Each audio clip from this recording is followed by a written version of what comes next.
Assalamu alaikum. I hope everyone's fine. Just a change in the mode of language because I felt like since I'm going to do the favorite ratings for the upcoming T20 World Cup, I thought it would be better if we could do it in English. So, probably the global audience would be able to understand the reasoning behind it. And of course, the T20 World Cup this time is not it's not something that has avoided a lot of controversy, especially first of all with Bangladesh not being in the World Cup is a big I think issue, a big talking point for the World Cup. A team that is ranked 9th in the T20 rankings, even ahead of Afghanistan, who are ranked 10 at the moment in the T20 rankings. So not having such a team, a full test playing nation in the World Cup definitely will cause a little bit of friction and will cause a little bit of controversy overall, but it is as it is. Basically, Bangladesh are not participating in the World Cup. Nonetheless, there are 20 teams. Scotland have replaced Bangladesh in the T20 World Cup, and we'll go through all the groups, and we'll go through the teams, and probably let's go and try to get some of our favorite rankings for each of those groups. Starting off with Group A, where India, Pakistan, USA, Namibia, and Netherlands are playing. If you have a look at the group, basically it's India and Pakistan, and the three other teams, they're ranked below 10. So the chances of them actually going to the next round or to the Super 8s is very much slim, but still then, let's go one by one. First of all, it's India. They're the defending champions of the T20 World Cup last time round in 2024, which was held in the USA and the West Indies. So obviously there's not much to discuss about. India at the moment is ranked number 1 in the T20 rankings as well, so I'll just put them straight into the favorites category. They're playing at home. They will play all of their matches at home. A few of them maybe in Sri Lanka. The one against Pakistan, the most talked about match, will be played in Sri Lanka in Colombo. But besides that, I feel that India have a very good chance to win this World Cup one more time, and they'd make it 2 out of 2 in 2 consecutive tournaments, and they have the team to go behind it. So India, I'll put them in the favorites.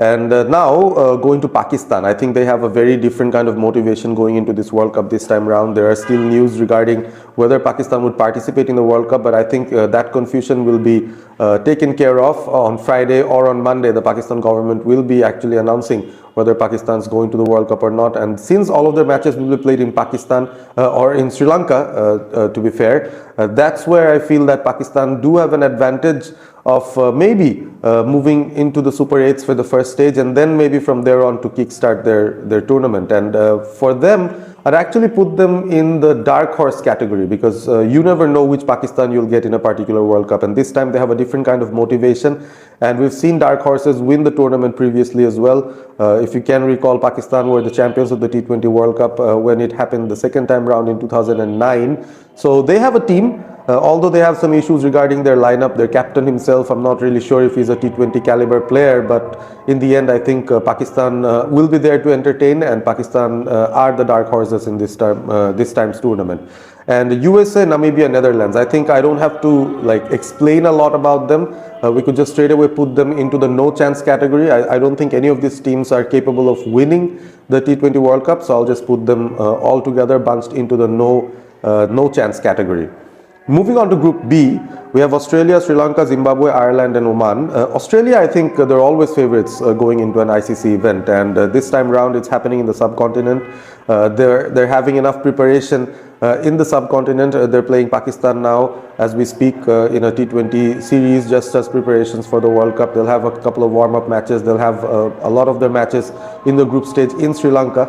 So they have an advantage, and I think from there on, Australia, they kick on. They'll at least make it to the semi-finals, that's for sure. So they could be termed as one of the contenders to win it this time round, because they won it, if you recall, in UAE the last time they won the T20 World Cup, and I think that was a condition that was not suited to them. A lot said about Australia not favoring those conditions, the Asian type of conditions, but they really did well. So I think Australia should be termed in as one of the contenders. Sri Lanka, the co-host of the tournament, I think they could be contenders as well, because just look at the recent form of Sri Lanka at the moment. Yes, they're ranked number 6 in the T20 rankings as well.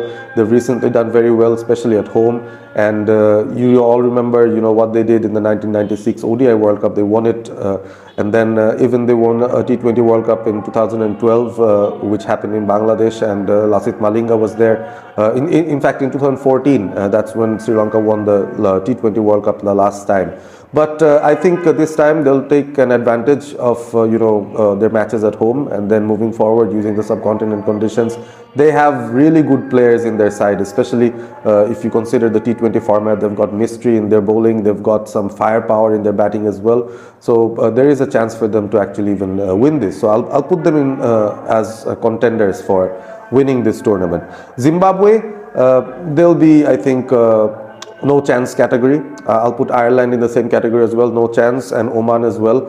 None of these teams, I think, have that caliber to even go to the Super 8s, if I may be honest.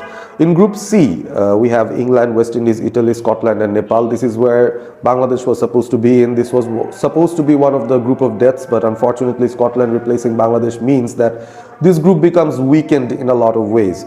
So Italy, Scotland and Nepal, let's straight away put them into the no chance category. And England and West Indies, the top seeds in this group. Among them, I think England deserves to be in the contenders bracket.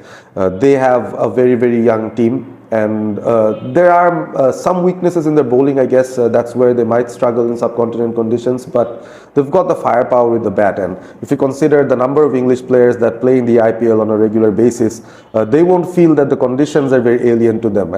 And if they can really fire with their batting, that's where I think they can create an impact here. So I'll put them as contenders as well.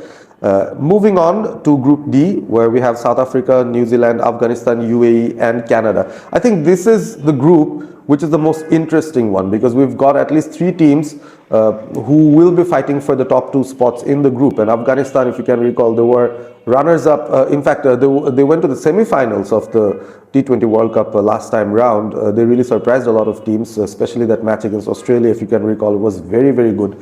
And Afghanistan, I think they have a good chance as well this time, playing in subcontinent situations and conditions. But you can't take away South Africa, who were the runners-up of the previous edition of the T20 World Cup, and also New Zealand, who always do well in ICC events. So this is a very tough call. If you ask me, I'd actually say South Africa, yes, they are contenders. I think New Zealand will be in the dark horse category. And Afghanistan, it's a very interesting prospect. I mean, the recent T20 form that they have is not very good. They've lost to Bangladesh even in a T20 series 3-0 in their home conditions. So they're ranked 10 in the T20 rankings as well. Based on that, I think I'll keep them in a less chance category. Maybe they're the only team that can be in the less chance category. And UAE and Canada, of course, they're just here for participation. So I'll put them straight into the no chance category. So now if you have a look at the entire table, it's, easy to say that India are the clear favorites to win this tournament once again. We have a few contenders in Australia, in Sri Lanka, in England and South Africa as well. So 4 contenders to try and fight it out with India. And then we've got a few dark horses as well. Pakistan is slotted in as one of them. And, Afghanistan, less chance, and the others are with no chance. So in the end, if you just look at where cricket stands at the moment, it's utter domination from India, and not a lot of other teams even have a chance to compete with them. So this is where it is. I mean, we'll see a lot of the T20 World Cup matches being played where it's not a very high profile game. You won't find 2 very competitive teams, at least at the upper echelon, fighting against each other. And even before the tournament starts, we get to know that so many of these teams have literally no chance of winning the tournament. So this is where I feel the World Cup could be more competitive, could be more inclusive, and excluding teams like Bangladesh is a big loss for the World Cup in a different way, if we think of it that way. But guys, just put in your comments and let us know whether you feel that a few of the teams might be having some changes in categories. Is there anyone who could actually be in the same bracket as India as favorites to win this ICC T20 World Cup? Just let me know in the comments. And of course, don't forget to subscribe to All Sport ABP for your daily sports news and sports opinions. Thank you very much for watching.